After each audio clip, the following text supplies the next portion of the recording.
히브리서는 계속해서 유대인들에게 익숙한 것들을 비교해 왔습니다. 제사와 더 좋은 제사, 제물과 더 좋은 제물, 제사장과 더 좋은 제사장, 대제사장과 그리고 영원한 대제사장, 이렇게 구약과 예수님을 비교하므로 너희가 믿는 기독교는 다시 돌아가려고 하는 유대교와는 비교할 수 없는 것임을 밝혀 보여주고 있습니다. 오늘 본문은 마지막 비교입니다. 출애굽의 시내산과 예루살렘의 시온산을 비교하므로 최종적인 결론으로 가게 됩니다. 이번 주 설교를 마지막으로 히브리서를 마치도록 하겠습니다. 그동안 너무 어려웠지만 많은 은혜가 되었으리라 생각합니다. 오늘 읽은 본문이 말하는 곳은 출애굽 백성이 이른 시내산입니다. 불이 있고 흑암과 폭풍우와 나팔 소리와 하나님의 음성이 들리는 곳. 우리는 이러한 장면을 영화를 보며 상상할 뿐입니다. 그러나 이 장면은 출애굽기 19장에 나와 있습니다. 출애굽기 19장 16절에서 19절을 제가 읽어드리도록 하겠습니다. 셋째 날 아침에 우레와 번개와 빽빽한 구름이 산 위에 있고 나팔 소리가 매우 크게 들리니 진중에 있는 모든 백성이 다 떨더라. 모세가 하나님을 맞으려고 백성을 거느리고 진에서 나오매 그들이 산 기슭에 서 있는데 시내산에 연기가 자욱하니 여호와께서 불 가운데 거기 강림하심이라. 그 온기가 옹기가마 연기같이 떠오르고 온 산이 크게 진동하며 나팔 소리가 점점 커질 때 모세가 말한즉 하나님이 음성으로 대답하시더라. 자연 현상이라도 두려울 텐데 하나님의 임재로 인해 벌어지는 자연 현상이니 그것을 바라보는 입장에선 두렵고 떨릴 수밖에 없습니다. 심지어 산이 크게 진동되었다고 말합니다. 저는 경험해 보지 않았는데 여러 가지 자연재해 중에 인간을 가장 두렵게 하는 것이 지진이라고 합니다. 하늘에서 우박이나 번개가 치면 피할 곳이 있다고 생각이 들지만 바닥이 흔들리면 날아갈 수도 없으니 얼마나 그 두려움이 크겠나 생각할 따름입니다. 그 두려움에 하나님이 자신들에게 직접 이야기하는 것조차 두려워하여 모세를 통해 이야기하라고 백성들이 말할 정도였습니다. 출애굽기 20장 19절 모세에게 이르되 당신이 우리에게 말씀하소서 우리가 들으리다. 하나님이 우리에게 말씀하시지 말게 하소서 우리가 죽을까 하나이다. 왜냐하면 하나님 앞에 우리의 모든 것이 벌거벗은 것처럼 다 드러나기 때문입니다.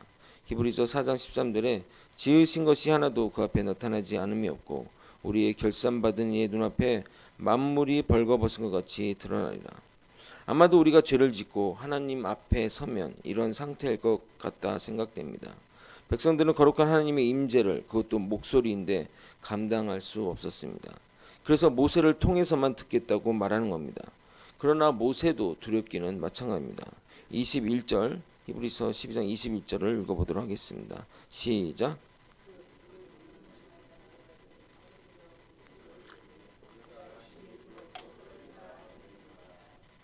자신을 바라보는 백성들 때문에 두려움을 감춘 것이지 모세 또한 두렵고 떨리기는 마찬가지일 것입니다. 제가 대학생 때 보기와 달리 학생회장을 했었습니다. 그래서 데모 현장을 나갈 때가 있었는데 제 대학생 때는 쌀 수입 개방 문제로 전국이 좀 시끄러웠습니다. 지금은 그리 큰 문제가 아닌데 처음 개방할 때는 식량 주권을 빼앗긴다는 생각에 농민들도 서울로 올라와서 상경하여 투쟁하고 난리가 아니었습니다. 제가 학생회장이 맨 앞에 단상에 서고 뒤에 드는 전경들이 있고 제 앞에는 후배들이 저만 바라보고 있으니 저도 두렵지만 제가 떨면 후배들이 얼마나 떨겠습니까? 그래서 아무렇지도 않은 듯 구호를 외쳤던 기억이 납니다. 모세 또한 자신도 떨리면서 이렇게 말하지 않았나 생각됩니다. 출애굽기 20장 20절입니다. 모세가 백성에게 이르되 두려워하지 말라. 하나님이 임하시면 너희를 시험하고 너희로 경외하여 범죄하지 않게 하려 하심이라. 이 두렵고 떨리는 하나님의 임재가 가득한 산이 아니라 우리가 다다를 사는 시온산이며 살아계신 하나님의 도성인 하늘의 예루살렘이며 천만 천사와 장자들의 총회와 교회와 의인들의 영혼과 새 언약의 중보자이신 예수님과 아벨의 피보다 우월한 예수의 피가 있는 곳에 이르렀다고 말하고 있습니다. 구약시대 하나님의 사람들은 비록 그들이 그의 백성일지라도 거룩하신 하나님의 임재 장소에 접근하는 것이 두렵고 떨려서 접근이 불가했지만 그의 아들 예수 그리스도께서 십자가의 구속 사역을 통해 행하신 결과 그 예수 그리스도를 믿고 영접함으로써 하나님의 자녀가 된 자들은 과거 이스라엘처럼 두려워할 필요 없이 하늘에 계신 하나님의 임재에 두려움 없이 이룰 수 있는 특권을 부여받았습니다. 그래서 히브리서의 대표적인 성경 구절이 이렇게 얘기하는 겁니다. 히브리서 4장 16절입니다. 4장 16절 한번 찾아보고 이 구절 정도는 밑줄을 좀 거놓으시면 좋을 것 같습니다. 히브리서 4장 16절입니다. 많이 들으신 표현 중에 하나일 겁니다. 읽겠습니다. 시작. 그러므로 우리는 긍휼하심을 받고 때를 따라 돕는 은혜를 얻기 위하여 은혜의 보좌 앞에 담대히 나아갈 것이니라. 아멘. 신도봉교회 성도 여러분, 이것이 바로 하나님의 은혜입니다. 예수 앞에 나올 수 있는 은혜, 이것은 특권입니다. 그런데 우리는 두려워서 나오지 않는 것이 아니라 귀찮아서 또는 피곤해서 또는 별 의미 없을 것 같아서 안 나오니 얼마나 황당합니까? 은혜의 보좌로 항상 나오는 성도분들이 되기를 소망합니다. 25절부터 그 이후 과정은 이런 보좌에 나오지 않는 자들에게 임할 심판 또는 경고의 메시지를 전하고 있습니다. 그 전에는 땅이 흔들렸지만 하나님이 임하실 때, 예수 그리스도가 재림할 때는 하늘까지 흔들릴 정도의 그런 놀라운 일들이 있을 것이고, 이 경고를 무시하지 말고 하나님 앞에 기쁘게 섬기며 나오라고 얘기를 하고 있습니다. 오늘은 간증을 하고 설교를 마치려고 합니다. 이번 목자 산상 수련회를 가신 분들의 이야기를 들으셨는지 모르겠습니다. 정말 은혜의 시간이었습니다. 그러나 저는 개인적으로 이 수련회를 준비하면서 정말 너무나도 힘들었습니다. 2주 전부터 저를 공격했는데, 심지어는 어떤 분들의 인격적인 비하적인 말도 듣고, 말도 안 되는 말이지만 마음이 너무도 힘들었습니다. 거기다가 선생님이 휴가라서 혼자 준비했고, 또 서다리 간사님도 휴가라 혼자 이렇게 여러 가지 일들을 감당했습니다. 정말 너무나 힘들어서 사역을 놓고 떠나버리고 싶었습니다. 이렇게 고생하는데 이게 뭔가 하는 생각들 말입니다. 계속해서 방해를 받던 중에 기도하면서 이것이 영적인 공격임을 깨달았습니다. 그때부터 마음이 평안해지며 영적인 공격이면 절대 지면 안 되지 하는 생각이 들었습니다. 그래서 마음을 단단히 먹고 나아갔습니다. 근데 그 날도 장난이 아니었습니다.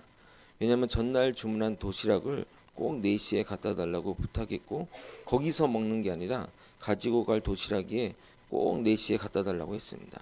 주문해 줘서 감사하다며 그 시간 전에 가져다 주겠다고 약속했습니다. 근데 4시까지 안 와서 전화를 하니 화들짝 놀라며 지금 보내겠다는 말입니다. 정말 화가 머리끝까지 났습니다. 도대체 뭐 하시는 거냐고 말했고, 사장도 연신 죄송하다고 말을 했습니다. 결국 오는 차도 막혀 4시 45분에 이제 버스가 출발했습니다. 기도에 참석한 성도들의 마음이 불편하고 마음이 상할 일들이 발생한 것입니다. 여러 가지 불편하고 황당한 상황이었지만 일일 목자 기도회는 시작되었고 정말 은혜의 시간이었습니다. 저도 엄청 울었고 참석한 모든 분들이 다 울었습니다. 회개와 반성과 결단의 시간이었습니다. 성령의 역사가 일어났고 모두가 자리에 내려와 무릎 꿇고 기도했습니다. 아마도 그 시간에 아무 생각이 없이 있었다면 그분에겐 더 괴로운 시간이었을 것입니다. 어제 본 도시락 깨달았습니다. 왜냐하면 일일 기도회가 분명 성령의 역사를 재확인했습니다. 사장님도 어제 사과하면서 울면서 이렇게 말하는 겁니다. 변명같이 들릴지 모르지만 자신이 도시락을 늦게 준비한 것이 아니라 다 준비하고 기다리고 있었는데 정말 시계가 멈춰 있었다는 겁니다. 한 번도 이런 일이 없는데 시계가 멈춰 있어서 전혀 생각도 못했다는 겁니다. 우연이라고 생각하십니까?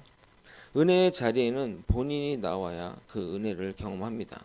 아무리 전달받은 이야기는 은혜 받은 얘기는 남의 이야기일 뿐입니다. 남의 간증은 남의 간증일 뿐이라는 겁니다. 그냥 부럽다 하고 끝나는 것입니다. 어떤 분이 개인적으로 저에게 이렇게 말씀하시더라고요. 정말 오랫동안 잊고 있었던, 있었나 싶을 정도로 사라졌던 영적인 기쁨을 회복했다고 말입니다. 어떤 분은 1년치 은혜를 그날 다 받았다고 말씀하십니다.